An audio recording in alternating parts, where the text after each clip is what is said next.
Hindi mo alam kung bakit pero pagod ka na. Pagod ka kahit wala ka namang mabigat na ginawa ngayon. Pagod ka kahit nakaupo ka lang kahit tahimik ang paligid. At sa loob mo may ingay. Isang ingay na hindi mo maipaliwanag. Mga tanong na paulit-ulit. Mga paano kung hindi ka pinapatahimik. At ngayong gabi nandito ka.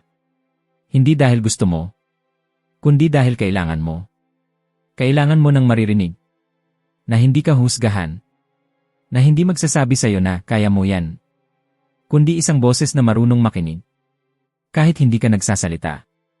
Alam ko. Hindi mo sinasabi sa iba pero minsan gusto mo na lang umiyak. Yung tahimik lang. Yung walang nakakaalam. Yung umiiyak ka sa gabi habang lahat tulog. Habang naka-off ang ilaw. At ikaw lang at ang bigat ng dibdib mo. Umiti ka kanina. Nakipag-usap ka. Parang okay ka lang. Pero pag uwi mo, biglang bumigat ulit ang lahat. Parang may dala kang mundo. Na ikaw lang ang nakakaramdam. Miss mo na sila hindi ba? Ang pamilya mo. Yung ingay sa bahay. Yung simpleng sabay-sabay kumain.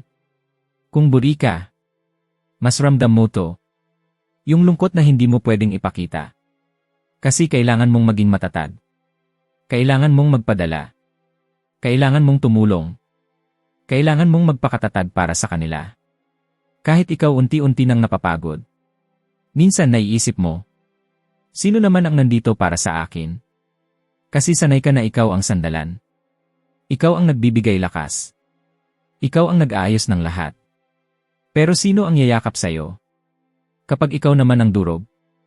At may mga gabi rin na iniisip mo siya.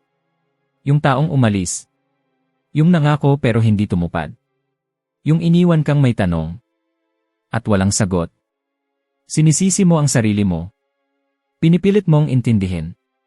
Pero masakit pa rin. Hanggang ngayon masakit pa rin. At sa gitna ng lahat ng to, may tanong kang hindi mo masabi ng malakas. Diyos, nasaan ka? Naniniwala ka? Pero minsan parang tahimik siya.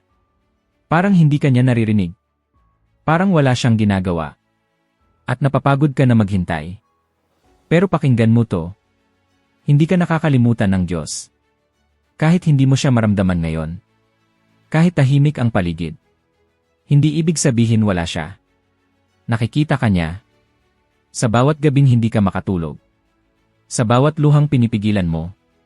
Sa bawat ngiting pilit mong binibigay. Alam niya. Lahat. Hindi ka nag-iisa. Kahit pakiramdam mo ikaw lang ang lumalaban. Kahit pakiramdam mo walang nakakaintindi. Hindi ka nag-iisa. Pwede kang magpahinga. Hindi mo kailangang ayusin lahat ngayong gabi. Hindi mo kailangang maging malakas palagi. Pwede kang huminto. Kahit sandali lang. Pwede kang umiyak. Walang masama doon. Ligtas ka dito. Sa sandaling ito. Walang pressure. Walang kailangang patunayan. Huminga ka. Dahan-dahan. 1. 2. 3. Okay lang kung hindi mo pa alam ang susunod mong gagawin. Okay lang kung nalilito ka. Okay lang kung hindi mo pa kayang bumangon ng buo. Hindi ka nahuhuli. Hindi ka nasisira. Ikaw ay napapagod lang. At kahit pagod ka, hindi ibig sabihin tapos ka na. May dahilan kung bakit nandito ka pa. May dahilan kung bakit hindi ka bumibitaw. Kahit ang bigat-bigat na. May maliit na bahagi sa'yo. Na umaasa pa rin. Na naniniwala pa rin. Kahit konti lang. At alam mo ba? Sapat na yon. Hindi kailangan ng malakas na pananampalataya. Kahit maliit lang. Kahit mahina. Kahit parang nawawala na. Naririnig pa rin ng Diyos yan. Hindi ka niya iniwan. Hindi lang agad-agad dumarating ang sagot. Pero hindi ibig sabihin wala siyang ginagawa.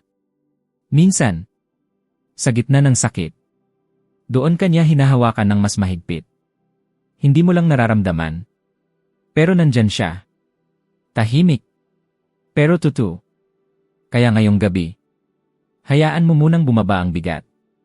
Hindi mo kailangang dalhin lahat. Hindi mo kailangang sagutin lahat.